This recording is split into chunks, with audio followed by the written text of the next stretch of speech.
जय माता लक्ष्मी। ओम नमः शिवाय। प्रिय भक्तों, हमारे सनातन हिंदू धर्म में कार्तिक पूर्णिमा और देव दीपावली का विशेष महत्व होता है। कार्तिक पूर्णिमा की भक्तों को बड़ी ही बेसब्री से प्रतीक्षा होती है। कार्तिक पूर्णिमा ही एक ऐसा पर्व है जिस दिन यदि आप पूरे वर्ष पूजा दान तप नहीं किए हों या भगवान के समक्ष दीपक नहीं जलाए हों तो इस दिन एक साथ 365 बाती का दिया जलाकर दीप दान करें तो पूरे वर्ष का पुण्य फल आपको एक ही बार में प्राप्त हो जाता है। आज के ही दिन शिव जी ने त्रिपुरासुर नामक राक्षस का वध किया था तो शिव जी त्रिपुरारी कहलाएं। ऐसी ही मान्यता है कि आज के ही दिन कार्तिक पूर्णिमा को धन की देवी लक्ष्मी अति प्रसन्न रहती हैं। ऐसे में लक्ष्मी जी के समक्ष दीप जलाकर लक्ष्मी चालीसा का पाठ करने से धन से संबंधित समस्या दूर हो जाती है। साथ ही पुराणों में कहा गया है कि आज के दिन भगवान श्री हरि ने मत्स्य अवतार लेकर जल में प्रवेश किया था तो इसलिए आज के दिन गंगा जी में स्नान करना पुण्य फलदायी होता है। तो आज इस वीडियो में आप जानेंगे कि 2024 में पड़ने वाली कार्तिक पूर्णिमा और देव दीपावली किस दिन मनाई जाएगी। शुभ तिथि, शुभ मुहूर्त, दीपदान, धन प्राप्ति के लिए अचूक उपाय और पूजा कैसे करें। कार्तिक पूर्णिमा की तारीख को लेकर बड़ी ही कंफ्यूजन बना हुआ है। यह तिथि बहुत ही पवित्र और शुभ होती है। इस दिन देव दीपावली और गुरु नानक जयंती भी मनाई जाती है। कार्तिक पूर्णिमा को त्रिपुरारी पूर्णिमा भी कहते हैं। इस दिन त्रिपुरासुर का वध भगवान शंकर ने किया था। इस दिन दीपदान, गंगा स्नान, व्रत, पूजा अर्चना, दान का विशेष महत्व है। कहा जाता है कि इस दिन जो भी व्यक्ति दान पुण्य करता है उसे हजारों और करोड़ों गुना पूजा पाठ का फल प्राप्त होता है।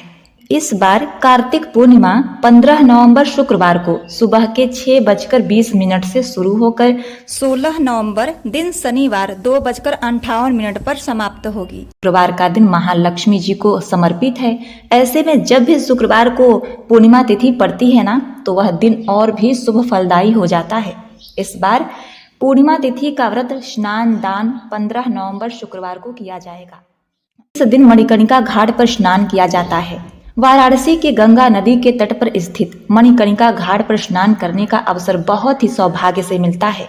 मणिकर्णिका घाट पर स्नान करने से जन्म जन्मांतर के पापों का नाश होता है। अंत में वैकुंठ लोक की प्राप्ति होती है। ऐसी मान्यता है कि भगवान शिव को 1000 कमल पुष्प अर्पित करने से पहले भगवान श्री विष्णु ने मणिकर्णिका घाट पर ही स्नान किया था। कार्तिक पूर्णिमा स्नान दान का शुभ मुहूर्त। स्नान दान का शुभ मुहूर्त है सुबह के 4:58 से लेकर सुबह के 5:51 तक। सत्यनारायण पूजा शुभ मुहूर्त सुबह के 6:44 से लेकर 10:45 तक। चंद्रोदय समय होगा शाम के 4:51 पर। देव दीपावली शुभ मुहूर्त शाम के 5:10 से लेकर रात के 7:47 तक। कार्तिक पूर्णिमा को लक्ष्मी पूजन का शुभ मुहूर्त 15 नवंबर रात के 11:39 से लेकर 16 नवंबर रात के 12:33 तक। कार्तिक पूर्णिमा के दिन भद्रा का साया है। ज्योतिष शास्त्र में भद्रा व राहु काल को पूजा पाठ शुभ कार्यों के लिए अच्छा नहीं माना जाता। इस दिन राहु काल का समय रहेगा सुबह के 10:44 से दोपहर के 12:05 तक। भद्रा रहेगा सुबह के 6:43 से शाम के 4:36 तक। आसमान में धुंध के कारण, बादल के कारण चंद्र देवता दिखाई नहीं दे तो फिर आप भगवान शिव के मस्तक पर विराजमान चंद्र देवता को अर्घ्य देकर व्रत का पारण कर सकते हैं या फिर आप अक्षत से चंद्र देवता की आकृति बनाकर चंद्र देवता का पूजन करके भी चंद्र देवता का ध्यान करते हुए अर्घ्य देकर अपना व्रत खोल सकते हैं। इस दिन अपनी सामर्थ्य के अनुसार आपको दान दक्षिणा देनी चाहिए, लेकिन भूल से भी तामसिक चीजों का सेवन नहीं करना चाहिए। पूजा विधि। कार्तिक पूर्णिमा के दिन सुबह जल्दी उठें, उसके बाद किसी पवित्र नदी में स्नान करें। यदि ऐसा संभव नहीं है तो घर में ही गंगा जल डालकर स्नान करें। स्नान करने के बाद घर के मंदिर में घी का दीपक जलाएं। इसके बाद भगवान विष्णु और माता लक्ष्मी का जल से अभिषेक करें। फिर विष्णु जी और माता लक्ष्मी को वस्त्र अर्पित कर भोग लगाएं। ध्यान रहे कि भोग लगाते समय उसमें तुलसी दल जरूर डालें। इसके बाद कार्तिक पूर्णिमा की कथा पढ़ें और अंत में भगवान विष्णु और माता लक्ष्मी जी की आरती करें। साथ ही पूर्णिमा की पूजा भी जरूर करें। चंद्रमा को अर्घ देने के लिए जल में कच्चा दूध डालकर अर्घ दें। कार्तिक पूर्णिमा पर मंदिरों में दिया जलाने और रोशनी करने का विधान है। इस दिन ऐसा करने से व्यक्ति के जीवन में हमेशा रोशनी बनी रहती है, अंधकार नहीं रहता। कार्तिक पूर्णिमा पर चंद्रमा को अर्घ देना बेहद ही शुभ माना जाता है। इस दिन अगर आप चाहें तो घर में हवन भी करवा सकते हैं। घी, अन्न या खाने की कोई वस्तु दान करें। अन्नदान महादान होता है। इस दिन अन्न का दान करने से कई जन्मों के पुण्य फल एक ही साथ प्राप्त हो जाते हैं। सायंकाल के समय किसी भी मंदिर में दीप दान करें। इस दिन श्री विष्णु सहस्त्र नाम विष्णु चालीसा का पाठ करें। 15 नवंबर को कार्तिक पूर्णिमा है। इसी दिन देव दिवाली मनाई जाती है, तो इस दिन दीप दान करना बड़ा ही महत्वपूर्ण माना जाता है। आटे की छोटी सी दीपक बनाकर उसमें थोड़ा सा तेल डालकर 365 रुई की बत्ती डालकर जलाएं और उसे पीपल या बड़ के पत्ते पर रखकर नदी में प्रवाहित किया जाता है। देव दीपावली में दीपक को सीधा भूमि पर नहीं रखते, भूमि पर धान या चावल रखकर उसके ऊपर ही रखते हैं। भूमि पर सीधे दिया रखने से भूमि को आघात लगता है। आप एक मुट्ठी चावल या गेहूं रखकर उस पर दीपक जलाकर रखें। दीप दान करने के क्या क्या फायदे हैं तो देखिए। पहला, अकाल मृत्यु से बचने के लिए दीप दान किया जाता है। दूसरा, अपने मृत्यु के बाद सदगति के लिए करते हैं दीपदान। तीसरा, लक्ष्मी माता और भगवान विष्णु को प्रसन्न करने के लिए, उनकी कृपा प्राप्त करने हेतु करते हैं। चौथा, यम, शनि, राहु और केतु के बुरे प्रभाव से बचने के लिए इस दिन दीपदान किया जाता है। पांचवा, कई तरह के गृह कलेश संकटों से बचने के लिए दीपदान किया जाता है। छठवां, जीवन में अंधकार मिटे और उजाला आए, इसके लिए भी दीपदान किया जाता है। सातवां, मोक्ष प्राप्ति के लिए दीपदान किया जाता है। आठवां, किसी भी तरह की पूजा या मांगलिक कार्य की सफलता हेतु दीपदान अति आवश्यक होता है। नौवां, घर में धन समृद्धि बनी रहे, इसीलिए भी दीपदान किया जाता है। 10वां, कार्तिक माह में भगवान विष्णु या उनके अवतारों के समक्ष दीपदान करने से समक्ष यज्ञों, तीर्थों और दानों का फल प्राप्त होता है। अग्नि पुराण में बताया गया है कि जो मनुष्य देव मंदिर अथवा ब्राह्मण के गृह में दीपदान करता है वह सब कुछ प्राप्त कर लेता है। पद्म पुराण के अनुसार मंदिरों में और नदी के किनारे दीपदान करने से लक्ष्मी जी प्रसन्न होती हैं। दुर्गम स्थान अथवा भूमि पर दीपदान करने से व्यक्ति नरक जाने से बच जाता है। पद्म पुराण के अनुसार जो देवालय में नदी किनारे सड़क पर दीपक जलाता है तो उसे सर्वमुखी लक्ष्मी प्राप्त होती हैं। स्कंद पुराण में कहा गया है कि जो कार्तिक माह में श्री हरि को घी का दीपक जलाकर उन्हें अर्पित करता है वह दीपक जितने पल जलता है उतने वर्षों तक श्री हरि धाम में आनंद भोगता है, फिर अपनी योनि में आकर विष्णु भक्ति पाता है। जो कार्तिक माह के पूर्णिमा वाले रात्रि में श्रद्धा पूर्वक शिव जी के समीप दीपमाला अर्पित करता है, उसके चढ़ाए गए दीप शिवलिंग के सामने जितने समय तक जलते हैं उतने हजार युगों तक दाता स्वर्गलोक में प्रतिष्ठित रहता है। दीपदान से पहले आप अपनी परंपरा के अनुसार स्नान आदि से निवृत्त होकर शुद्ध होने के बाद दीपदान की निर्धारित तिथि को पूज्य पितरों तथा कुल देवता और अपने ग्राम देवता, नगर देवताओं को याद करके उनके नाम से सरसों के तेल का एक बड़ा सा दीपक जलाएं। उसके बाद उस दिन प्रार्थना कीजिए कि हे आत्मा रूपी प्रकाश, आप ईश्वर के सबसे करीब हैं। आप सभी जीवों के बारे में जानने वाले ज्ञात वेद्ता हैं। मैं अज्ञानी अंधकार से घिरा एक निहित प्राणी हूँ। आपकी शरण में आया हूँ। इसके पश्चात अपना नाम गोत्र का नाम लेकर दीपदान का संकल्प ले। संकल्प के बाद अपना शिष्य भाव उन्हें अर्पित कर दीजिए। उसके बाद एक थाली में आपके लिए निर्धारित दीप की संख्या के अनुसार दीपक को रख लीजिए और साथ ही साथ दीपक देवता सूर्य देव और अग्नि देव का ध्यान कर लें। इसके पश्चात प्रार्थना करें कि आप अंधकार का नाश करने वाले ब्रह्म रूप हैं, मेरे द्वारा किए गए पूजा को ग्रहण करें और ओज तथा तेज की वृद्धि करें। इसके पश्चात दीपक को नमस्कार करें, पुष्प अर्पित करें। पुष्प अर्पित करने के बाद उन्हें प्रणाम करें और उनसे कहें, हे दीपक ज्योति, मेरा शुभ करें, मेरा कल्याण करें, मुझे और मेरे परिवार को आरोग्य प्रदान करें, मेरे परिवार को सुख संपदा प्रदान करें, मेरी बुद्धि को प्रकाशित करें। दीप ज्योति रूपा आप भगवती को नमस्कार है। आप भगवती को नमस्कार है, शुभ कल्याण और आरोग्य प्रदान करें तथा मेरे आत्मज की वृद्धि के लिए आप दीप ज्योति हैं, आपको नमस्कार है। इस प्रकार से सभी दीपक का पूजन करने के बाद पुनः दोनों हाथ जोड़कर नमस्कार करें। दाहिने हाथ में आम का पत्ता लेकर पत्ते पर जल लें और सभी दीपक की ओर चारों ओर से घुमाएं, आचमन करें। उस जल को भूमि पर छोड़ दें। इसके बाद फल, मिष्ठान आदि को उन्हें अर्पित करें। इसके बाद एक दीपक को दाहिने हाथ में लें। जिस उद्देश्य से दीप दान किया जाता है उसके अनुरूप मंत्र का आपको पाठ करना है। यदि मंत्र नहीं आता है तो कोई बात नहीं, तो आपको जो भी मांगना है वह कह दीजिए, वह अपने अनुसार मांग सकते हैं। दीपदान से दीर्घ आयु और नेत्र ज्योति की प्राप्ति होती है। दीपदान से धन और पुत्र आदि की प्राप्ति होती है। दीपदान करने वाला व्यक्ति सौभाग्य युक्त होकर स्वर्गलोक में देवताओं द्वारा पूजित होता है।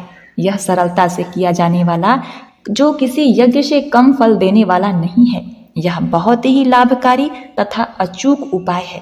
प्रिय भक्तों, कार्तिक पूर्णिमा और देव दीपावली से जुड़ी सभी कथाएं आपको हमारे चैनल पर मिल जाएंगी।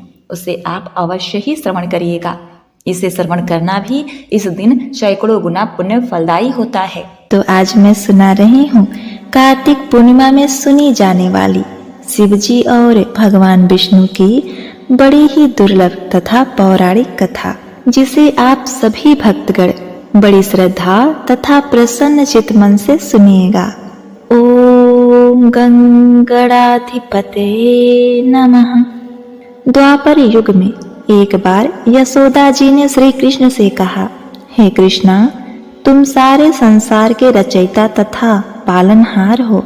आज कोई ऐसा उपाय तथा व्रत मुझसे कहो जिसके करने से मृत्यु लोक में स्त्रियों को विधवा होने का भय न रहे तथा यह व्रत सभी मनुष्यों की मनोकामनाएं पूर्ण करने वाला हो।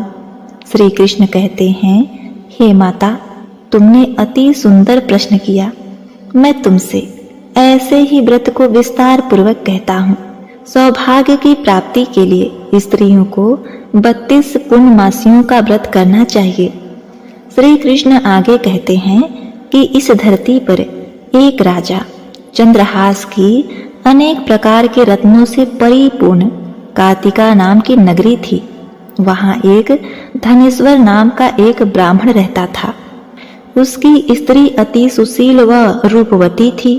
दोनों ही उस नगर में बड़े प्रेम के साथ रहते थे। घर में धन धान आदि की कमी नहीं थी। उनको केवल एक दुख था कि उनके कोई संतान नहीं थी। इस कारण वे अत्यंत दुखी रहते थे। एक समय एक तपस्वी उस नगर में आया। वह तपस्वी उस ब्राह्मण के घर को छोड़कर अन्य सभी घरों में भिक्षा लेकर भोजन किया करता था। एक दिन हमेशा की तरह तपस्वी भिक्षा को प्रेम पूर्वक खा रहा था। धनेश्वर ने योगी का यह सब कार्य देख लिया। धनेश्वर योगी से बोला, महाराज, आप सब घरों से भिक्षा लेते हैं, किंतु मेरे घर की भिक्षा कभी नहीं लेते। इसका क्या कारण है? योगी कहता है कि निसंतान के घर की भिक्षा पतितों के अन्न के तुल्य होती है, और जो पतितों का अन्न खाता है वह भी पतित हो जाता है। चूंकि तुम निसंतान हो, अतः पतित हो जाने के भय से मैं तुम्हारे घर की भिक्षा नहीं लेता हूँ। धनेश्वर यह बात सुनकर अपने मन में बहुत दुखी हुआ और हाथ जोड़कर योगी के पैरों पर गिर पड़ा। कहने लगा, हे महाराज, यदि ऐसा है तो आप मुझको पुत्र प्राप्ति का उपाय बताइए। आप सर्वज्ञ हैं, मुझ पर अवश्य ही कृपा कीजिए। मैं पुत्र न होने के कारण अत्यंत दुखी हूँ। आप मेरे इस दुख का हरण करें। आप सामर्थ्यवान हैं। यह सुनकर योगी कहने लगे, हे ब्राह्मण, तुम चंडी की उपासना करो। अब देखिए, घर आकर उसने अपनी स्त्री से सब वृत्तांत कहा और स्वयं तप के निमित्त वन में चला गया। वन में जाकर उसने चंडी की उपासना की और उपवास किया। 16वें दिन उसको स्वप्न में दर्शन दिया और कहा, हे धनेश्वर, जा, तेरे पुत्र होगा, परंतु वह 16 वर्ष की आयु में ही यदि तुम दोनों स्त्री पुरुष 32 पूर्णमासियों का व्रत विधि पूर्वक करोगे तो वह दीर्घ आयु होगा। प्रातः काल होने इस स्थान के समीप ही तुम्हें एक आम का वृक्ष दिखाई देगा। उस पर चढ़कर एक फल तोड़कर शीघ्र अपने घर ले जाना, अपनी स्त्री को खिलाना। ऋतु स्नान के पश्चात वह स्वच्छ होकर शिव शंकर जी का ध्यान करके उस फल को खा लेगी। तब शिव शंकर भगवान की कृपा से उसको गर्भ हो जाएगा। जब वह ब्राह्मण प्रातः काल उठा तो उसने उस स्थान पर ही एक आम का वृक्ष देखा, जिस पर एक अत्यंत ही सुंदर आम का फल लगा हुआ था। धनेश्वर वृक्ष पर चढ़ गया और उसने एक अति सुंदर आम का फल देखा। ब्राह्मण ने जल्दी से उस फल को तोड़कर अपनी स्त्री को लाकर दिया और उसकी स्त्री ने अपने पति के कथनानुसार उस फल को खा लिया और वह गर्भवती हो गई। देवी जी की असीम अनुकंपा से उसे एक अत्यंत सुंदर पुत्र उत्पन्न हुआ, जिसका नाम उन्होंने देवी दास रखा। माता पिता के हर्ष के साथ वह बालक बढ़ने लगा। भवानी की कृपा से वह बालक बहुत ही सुंदर, सुशील और पढ़ने में बहुत ही निपुण हो गया। दुर्गा जी की आज्ञा अनुसार उसकी माता ने 32 पूर्णमासी का व्रत रखना आरंभ कर दिया, जिससे उसका पुत्र बड़ी आयु वाला हो जाए। 16 वर्ष लगते ही देवी दास के माता पिता को चिंता हुई कि कहीं उसके पुत्र की इस वर्ष मृत्यु न हो जाए। इसीलिए उन्होंने अपने मन में विचार किया कि यदि यह दुर्घटना उनके सामने हो गई तो वे कैसे सहन कर सकेंगे। इसीलिए उन्होंने देवी दास के मामा को बुलाया और कहा, हमारी इच्छा है कि देवी दास 1 वर्ष तक काशी में जाकर विद्या अभ्यास करे। इसके साथ में तुम चले जाओ और 1 वर्ष के पश्चात इसको वापस लौटा लाना। सब प्रबंध करके उसके माता पिता ने काशी जाने के लिए देवी दास को एक घोड़े पर बैठाकर उसके मामा को उसके साथ भेज दिया। धनेश्वर ने सपत्नी अपने पुत्र की मंगल कामना तथा दीर्घ आयु के लिए भगवती दुर्गा की आराधना और पूर्णमासियों का व्रत करना आरंभ कर दिया। इस प्रकार बराबर 32 पूर्णमासी का व्रत पूरा किया। कुछ समय पश्चात मामा और भांजा मार्ग में रात्रि बिताने के लिए किसी गांव में ठहरे थे। उसी दिन उस गांव में एक ब्राह्मण की अत्यंत सुंदर, सुशील और गुणवती कन्या का विवाह होने वाला था। जिस धर्मशाला के अंदर वर और उसकी बारात ठहरी थी, उसी धर्मशाला में देवी दास और उसके मामा भी ठहरे थे। संयोगवश कन्या को तेल आदि चढ़ाकर मंडप आदि का कृत्य किया गया तो लग्न के समय वर को धनुवार्त हो गया, अर्थात उसे मृगी के दौरे पड़ने लगे। अस्तु वर के पिता ने अपने कुटुंबियों से परामर्श करके निश्चय किया कि वह देवी दास मेरे पुत्र जैसा ही सुंदर है, मैं उसके साथ ही लग्न करा दूं और बाद में विवाह के अन्य कार्य मेरे लड़के के साथ हो जाएंगे। ऐसा सोचकर देवी दास के मामा से जाकर बोला, तुम थोड़ी देर के लिए अपने भांजे को हमें दे दो, जिससे विवाह के लग्न का सब कृत्य सुचारू रूप से हो सके। तब उसका मामा कहने लगा कि जो भी कुछ कन्यादान के समय वर को मिलेगा वह सब हमें दे देना, तो मेरा भांजा इस बारात का दूल्हा बन जाएगा। यह बात वर के पिता ने स्वीकार कर लेने पर उसने अपना भांजा वर बनने को भेज दिया और उसके साथ सब विवाह कार्य रात्रि में विधि पूर्वक संपन्न हो गया। पत्नी के साथ वह भोजन न कर सका और अपने मन में सोचने लगा कि ना जाने यह कैसी स्त्री होगी। वह एकांत में इसी सोच में पड़ गया तथा उसकी आंखों में आंसू भी आ गए। तब बधू ने पूछा कि क्या बात है, आप इतने दुखी क्यों हैं? तब उसने सब बातें जो वर के पिता और उसके मामा में हुई थी उसको बता दी। तब कन्या कहने लगी, यह ब्रह्म विवाह के विपरीत हो कैसे सकता है? देव, ब्राह्मण और अग्नि के सामने मैंने आपको ही अपना पति बनाया है, इसीलिए आप ही मेरे पति हैं। मैं आपकी ही पत्नी रहूंगी, किसी अन्य की कदापि नहीं। तब देवी दास ने कहा, ऐसा मत करिए, क्योंकि मेरी आयु बहुत ही थोड़ी है। मेरे पश्चात आपकी क्या गति होगी, इस बात को अच्छी तरह विचार कर लो। परंतु वह दिन विचार करने वाली थी। वह बोली कि जो आपकी गति होगी वही मेरी गति होगी। हे स्वामी, आप उठिए और भोजन करिए, आप निश्चित ही भूखे होंगे। उसके बाद देवीदास और उसकी पत्नी दोनों ने भोजन किया तथा शेष रात्रि वे सोते रहे। प्रातः काल देवीदास ने अपनी पत्नी को 3 नगों से जड़ी हुई एक अंगूठी दी, एक रुमाल दिया और बोला, हे प्रिय, इसे ले लो। संकेत समझकर स्थिर चित्त हो जाओ। यदि मैं जीवित रहा तो अवश्य वापस आऊंगा, अन्यथा समझ लेना मेरी मृत्यु हो गई है। यह समझाकर वह चला गया।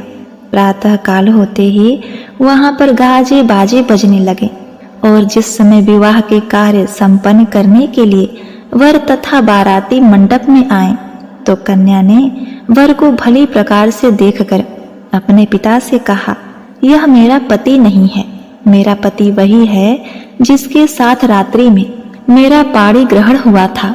इसके साथ मेरा विवाह नहीं हुआ है। यदि यह वही है तो बताए कि मैंने इसको क्या दिया।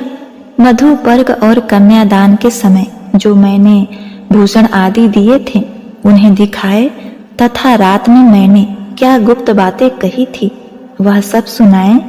पिता ने उसके कथनानुसार वर को बुलाया। कन्या की यह सब बातें सुनकर वह कहने लगा कि मैं कुछ नहीं जानता। इसके पश्चात लज्जित होकर वह वहां से चला गया।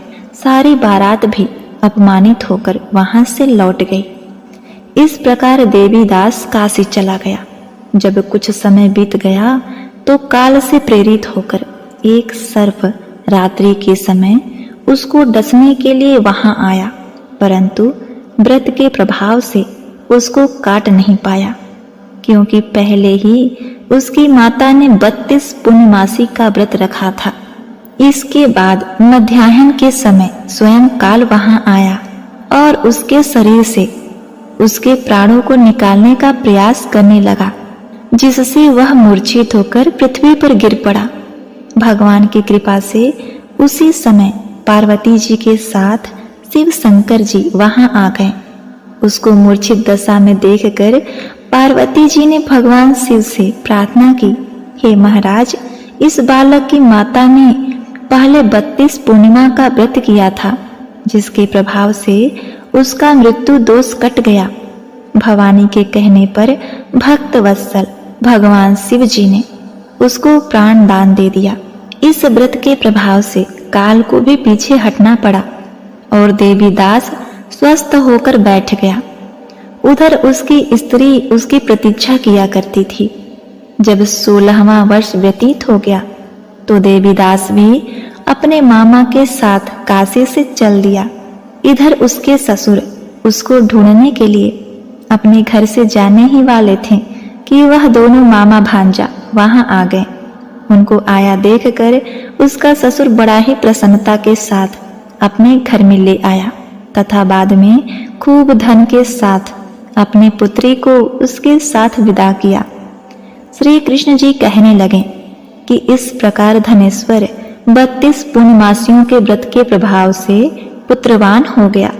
जो भी स्त्रियां इस व्रत को करती हैं वे जन्म जन्मांतर में वैधव्य का दुख नहीं भोगती और सदैव सौभाग्यवती रहती हैं। यह मेरा वचन है, इसमें कोई संदेह नहीं। यह व्रत पुत्र पत्र को देने वाला तथा संपूर्ण मनोकामनाओं को पूर्ण करने वाला है।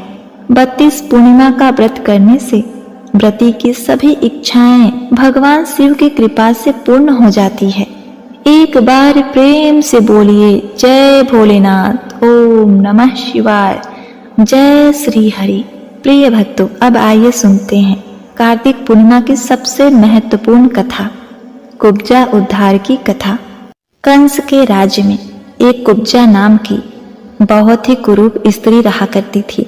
वह कंस की दासी थी। कंस के लिए चंदन से बने उपटन ले जाकर उसकी सेवा किया करती थी। उसी समय गोकुल वृंदावन में जब श्री कृष्ण 16 वर्ष के हुए, कंस के निमंत्रण पर अक्रूर उन्हें बलराम को लेकर मथुरा आ गए। कंस से मिलने से पहले उन्हें कुछ दिन अतिथिशाला में ठहराया गया, जहां उन्होंने नगर भ्रमण का सोचा। वे दोनों भाई मथुरा की गलियों में भ्रमण करने लगे। वे जिधर जाते लोग उन्हें देखते ही रह जाते। जब कृष्ण और बलराम मथुरा की गलियों में घूम रहे थे, तभी उन्होंने दंड के सहारे चली आ रही कुब्जा को देखा। उसे देखते ही श्री कृष्ण रुक गए और आती हुई कुब्जा का मार्ग रोक लिया। कुब्जा को लगा कि आज फिर से किशोर उसे चिढ़ाने आया है, इसीलिए वो बगल से निकलने का प्रयास करने लगी, किंतु श्री कृष्ण जी ने उसे जाने नहीं दिया। अंत में चिढ़कर उस कुब्जा ने कहा, तुम लोग कौन हो और क्यों मेरा मार्ग अवरुद्ध कर रहे हो? जानते नहीं मैं महाराज कंस की सेविका हूँ और उनके लिए उपटन इत्यादि ले जा रही हूँ। तुम लोग मेरा मार्ग छोड़ दो, अन्यथा मुझे महाराज की सेवा में विलंब हो जाएगा। यह सुनकर श्री कृष्ण ने कहा, सुंदरी, क्या तुम थोड़ा उपटन मुझे भी दोगी? उनका ऐसा कहना कुब्जा को अपना अपमान प्रतीत हुआ। आज तक लोग केवल उसके रूप का ही मजाक उड़ाते थे, उसके झुके हुए कमर और कुबड़ का मजाक उड़ाते थे, किंतु आज अपने लिए सुंदरी संबोधन सुनकर वो और भी चिढ़ गई। वो और भी अपमानित महसूस करने लगी। उसने क्रोधित होते हुए श्री कृष्ण से कहा, दुष्ट, किसी की कुरूपता का मजाक उड़ाना अच्छी बात नहीं। तुझे पता है कि मैं कितनी कुरूप हूँ, अतः मुझे इस प्रकार अपमानित ना करो। इस पर कृष्ण ने अति मृदुल स्वर में कहा, हे सुंदरी, मैं तुम्हारा उपहास नहीं कर रहा हूँ। मेरी दृष्टि में तुम निश्चित ही अद्वितीय सुंदरी हो। श्री कृष्ण की ऐसी बात सुनकर कुब्जा ने प्रथम बार उनका मुख देखा। ऐसा तेज देखकर वो उन्हें देखती ही रह गई। तभी श्री कृष्ण ने पूछा, हे सुंदरी, क्या तुम हम दोनों भाइयों को भी थोड़ा उपटन लगा दोगी? भगवान के सम्मोहन में जकड़ी कुब्जा विरोध न कर सकी और उसने प्रथम बलराम को और फिर श्री कृष्ण को उपटन लगाया। वो श्री कृष्ण की माया में इतना खो गई कि उसे पता ही नहीं चला कि महाराज कंस का सारा उपटन समाप्त हो चुका है। उसे अब इसकी चिंता भी नहीं थी। अंतिम बचा हुआ चंदन का लेप लेकर वो कुब्जा श्री कृष्ण के मुंह पर लगाना चाहती थी, किंतु कमर झुकी होने के कारण उसका हाथ श्री कृष्ण के मुख तक नहीं पहुंच पा रहा था। ये सब कौतूहल देखने को पूरा नगर वहां उपस्थित हो गया। आते जाते लोग रुक रुक कर दृश्य देखने लगे। तब कुब्जा ने श्री कृष्ण से अनुरोध किया कि वो थोड़ा झुके ताकि वो उन्हें चंदन का लेप लगा सके। इस पर श्री कृष्ण ने अचानक ही उसके पैर को अपने अंगूठे से दबाया और अपनी तर्जनी उंगली से कुब्जा की ठोड़ी पकड़कर उसे एक झटके में उठा दिया। आश्चर्य, कुब्जा का शरीर एकदम सीधा हो गया। उसका जो सौंदर्य खो गया था, उससे भी अधिक तेज उस कुब्जा के मुख पर आ गया, जिसे सब कुरूप स्त्री कहते थे। आज उसका सौंदर्य अप्सराओं को भी मात कर रहा था। कुब्जा को तो जैसे विश्वास ही नहीं हो रहा था, किंतु जब उसने अपना शरीर और मुख देखा तो वो श्री कृष्ण के चरणों में गिर पड़ी। तब श्री कृष्ण ने उसे उठाते हुए कहा, देखो, मैंने कहा था ना, तुम अद्वितीय सुंदरी हो। आज से तुम पुनः सौरंध्री के नाम से जानी जाओगी। उसके बाद जैसे ही श्री कृष्ण चलने लगे, सौरंध्री ने उनके चरण पकड़ लिए और कहा, हे प्रभु, अब तो जो भी मेरा है वो आपका ही दिया हुआ है। आपके रूप ने मेरे मन में अनुराग उत्पन्न कर दिया है, अतः कृपया मेरे घर पधारिए। तब श्री कृष्ण ने कहा, सौरंध्री, इस समय तो मैं किसी विशेष कार्य से मथुरा आया हूँ, किंतु मैं तुम्हें वचन देता हूँ कि एक दिन पुनः तुम्हें अवश्य दर्शन दूंगा। ये कहकर श्री कृष्ण बलराम के साथ चले गए, किंतु सौरंध्री तब से लेकर श्री कृष्ण के दर्शन के लिए जीती रही। बहुत काल के बाद श्री कृष्ण ने अपना वचन निभाया और जरासंध के आक्रमण से तंग आकर मथुरा छोड़ने से पहले वे उद्धव के साथ सौरंध्री के घर पहुंचे। वहां उनके अनुरोध पर श्री कृष्ण ने उसे अपना प्रेम प्रदान किया और कुब्जा ने उनसे ये वरदान मांगा कि चिरकाल तक उनका यह प्रेम उसे प्राप्त होता रहे। उसी के नाम से प्रभावित होकर श्री कृष्ण ने द्रौपदी को अज्ञातवास में सौरंध्री का नाम दिया। ब्रह्मावर्त पुराण में ऐसा वर्णन है कि रावण की बहन सुपुर्णखा ही अगले जन्म में कुब्जा के रूप में जन्मी। पिछले जन्म में उसे श्री राम के प्रति अनुराग हो गया था, किंतु एक पत्नी व्रत होने के कारण श्री राम उसकी कामना पूर्ति नहीं कर पाए थे। अतः उन्होंने शूर्पणखा को यह आशीर्वाद दिया कि अगले जन्म में वो उसकी ये इच्छाएं अवश्य ही पूर्ण करेंगे, और इसी कारण वो अगले जन्म में कुब्जा के रूप में जन्मी और भगवान विष्णु के 9वें अवतार श्री कृष्ण ने उसकी इच्छा पूर्ण की। एक बार प्रेम से बोलिए, जय श्री कृष्ण, राधे राधे, ओम नमः शिवाय।